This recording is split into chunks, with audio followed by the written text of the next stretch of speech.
Guys, baka may nakakilala po sa inyo kay ate. Si ate po ay si Limpios Arsenet Troncoso, natubong Baybay, Leyte. So napulot po natin yung kanyang passport dito po sa Singapore. So dito po sa malapit sa Simi MRT. So nadaanan po natin siya habang tayo po ay papasok sa trabaho. At nadadaanan na po siya ng mga tao, natatapakan na. Kaya minabuti po natin na kuhanin ito at itabi muna dahil baka mabasa po sa ulan. So nag-uulan pa naman po rito.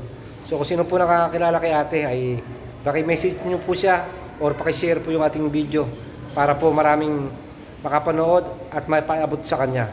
So nag-search na rin po tayo sa Facebook at hinanap yung pangalan niya at nakapag-message na rin po tayo sa kanya pero wala pa po siyang reply. Sana po ay makaabot sa kanya itong video para makuha niya yung kanyang passport. Nasa amin lang po, safe na safe po yan. Message lang po siya para makuha niya yung passport niya at iaabot po namin.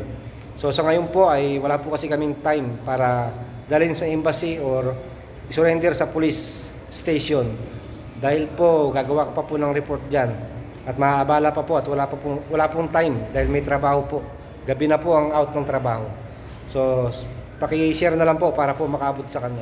Kung hindi pa po niya ito makukuha, ito pong kanyang passport, ay magdidesisyon po kami na iwanan na lang po ito sa mga guard, sa mga MRT.